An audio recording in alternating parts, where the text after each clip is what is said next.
ناظرین، میں ہوں ظہیر الدین بابر۔ سابق وزیر اعظم عمران خان نے ایک بار پھر کہا ہے کہ ان کے قتل کا منصوبہ دوسری مرتبہ بن چکا ہے، اور سماجی رابطے کی ویب سائٹ پر ان کا یہ بھی کہنا ہے کہ جن کو انہوں نے اس سے قبل قاتل نامزد کیا تھا وہی لوگ اس میں ملوث ہیں۔ یہ بھی ان کا کہنا ہے کہ جو قتل کا پہلی کارروائی ہوئی ہے جس میں جو ملزم ہے، جب اس کو عدالت میں پیش کیا گیا تو 5 نامعلوم افراد عدالت کے اندر موجود تھے۔ غرض عمران خان صاحب کا ایک بیانیہ ہے، ایک نیریٹو ہے جو انہوں نے بلڈ اپ کیا ہے، اور یہ کہا ہے کہ ان کو قتل کرنے کی ایک بار پھر سازش ترتیب دی جا چکی ہے۔ یہ بات یقینی طور پر اس کو اگر آپ سیاسی طور پر بھی سمجھیں تو پاکستان کی جو تاریخ ہے، یہ ایک بات کوئی انہونی نہیں ہے۔ پہلے وزیر اعظم لیاقت علی خان سے لے کر ذوالفقار علی بھٹو تک، پھر محترمہ بے نظیر بھٹو شہید تک، ہمارے یہاں ایک طویل تاریخ ہے وزیر اعظم کو قتل کرنے کی۔ نواز شریف صاحب بھی آپ کو یاد ہوگا کہ جس روز محترمہ بے نظیر بھٹو پر قاتلانہ حملہ ہوا جس میں وہ شہید ہو گئی، اسی دن سابق وزیر اعظم میاں نواز شریف پر بھی حملہ کیا گیا۔ افسوس کی بات یہ ہے اور تشویش کا معاملہ یہ ہے کہ ان تمام واقعات میں کسی کے بھی قاتل گرفتار نہیں ہوئے۔ لیاقت علی خان صاحب کا معاملہ یہ تھا کہ جو ہی ایک شخص سے ان کو نشانہ بنایا تو ان کے محافظ پر مبینہ طور پر جو مامور لوگ تھے انہوں نے موقع پر ہی جو قاتل ہے اس کو قتل کر دیا۔ یوں یہ لگتا یوں ہے کہ ایک طے شدہ حکمت عملی کے تحت جو قاتلوں کا سراغ نہیں مل سکتا۔ پاکستان کی جو تاریخ ہے اس میں اگر کوئی قتل ہو جاتا ہے تو کیا کوئی جو نیا وزیر اعظم آئے گا یا جو اس کے بعد جو منصب اقتدار پر فائز ہوں گے یا جانشینی کا حق ادا کریں گے، کیا وہ قاتلوں کو پکڑ سکیں گے؟ یقیناً اس سوال کا جواب بھی اسبات میں نہیں ہے۔ اس کی جو تازہ مثال ہے محترمہ بے نظیر بھٹو کی شہادت کے حوالے سے ہے کہ ان کی شہادت کے فوراً بعد جو سابق صدر ہیں آصف علی زرداری، وہ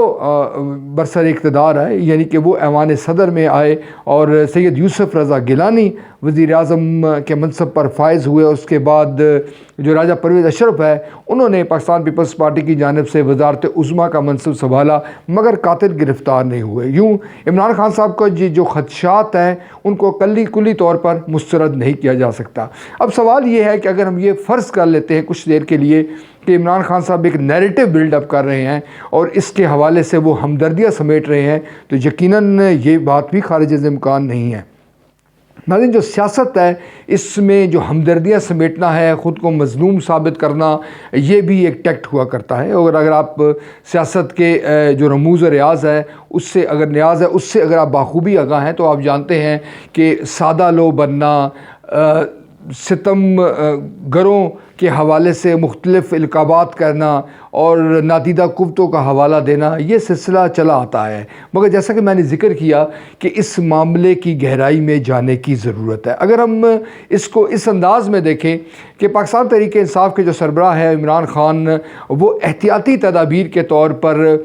جو ارباب اختیار ہیں، جو پاکستان کی موجودہ حکومت ہے، جو ہمارے قومی ادارے ہیں، ان پر دباؤ بڑھا رہے ہیں، تو یہ بھی خارج از امکان نہیں ہے۔ یعنی اس کو ہم یوں کہہ سکتے ہیں کہ سابق وزیر اعظم عمران خان ایک تیر سے 2 شکار کر رہے ہیں۔ ایک طرف تو جو ان پر حملہ ہوا تھا وہ اس کو بنیاد بنا کر اب یہ پرزیوم کر رہے ہیں کہ لوگوں کو بتا رہے ہیں کہ ایک بار پھر ان کو قتل کیا جا سکتا ہے، اور دوسری طرف یہ احتیاطی تدابیر کر رہے ہیں کہ اگر ان کے قتل کا منصوبہ کہیں بھی زیر غور ہے، اس کی تکمیل کے حوالے سے کوشش کی جا رہی ہے، تو وہ منصوبہ پایا تکمیل تک نہ پہنچے۔ ناظرین، یہ بات ہمیں سمجھ لینی ہوگی کہ اس وقت جو عمران خان صاحب ہے، جو مومنٹم انہوں نے سیاسی طور پر بنا لیا ہے اور جس انداز میں انہوں نے ایک بیانیہ ترتیب دیا ہے، وہ کسی طور پر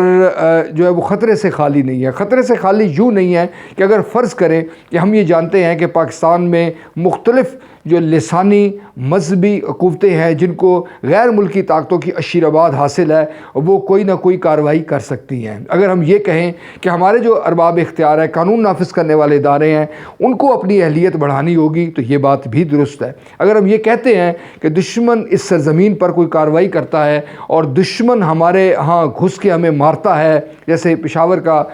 سانحہ ہوا ہے، جو پولیس لائن کا واقعہ ہوا ہے، تو اس کا کہنے کا دوسرے طور پر مطلب یہ ہے کہ یہ ہماری کمزوری ہے۔ یہ سوال بھی لوگ اٹھاتے ہیں کہ کیوں نہیں بھارت میں دہشت گردی کی کوئی بڑی کارروائیاں ہو رہی ہیں، کیوں نہیں مقبوضہ کشمیر میں کوئی ایسی تحریک برپا کر دے ہمارے جو حریت پسند ہے کہ بھارت گھٹنے ٹیکنے پر مجبور ہو جائے۔ اس کی بنیادی وجہ جو ایک نیریٹو ہے وہ یہ ہے کہ بھارت نے ایسا انتظام کر رکھا ہے کہ کہیں بھی جو حریت پسند ہے وہ اس وقت کوئی بڑی کارروائی نہیں کر سکتے۔ ہمیں بھی اس حوالے سے انتظام کرنا ہوگا۔ اگر ہمارے سابق وزیر اعظم عمران خان صاحب یہ خدشات کا اظہار کر رہے ہیں تو ان خدشات کو دور کرنا ہوگا، وگرنہ اگر کوئی خدا نخواستہ ایسا واقعہ ہو جاتا ہے تو اس کی جو اس کے اثرات ہیں وہ پاکستان کی معیشت پر پڑیں گے، پاکستان کی سیاست پر پڑیں گے، اور خدا نخواستہ پاکستان کی سلامتی پر بھی پڑ سکتے ہیں۔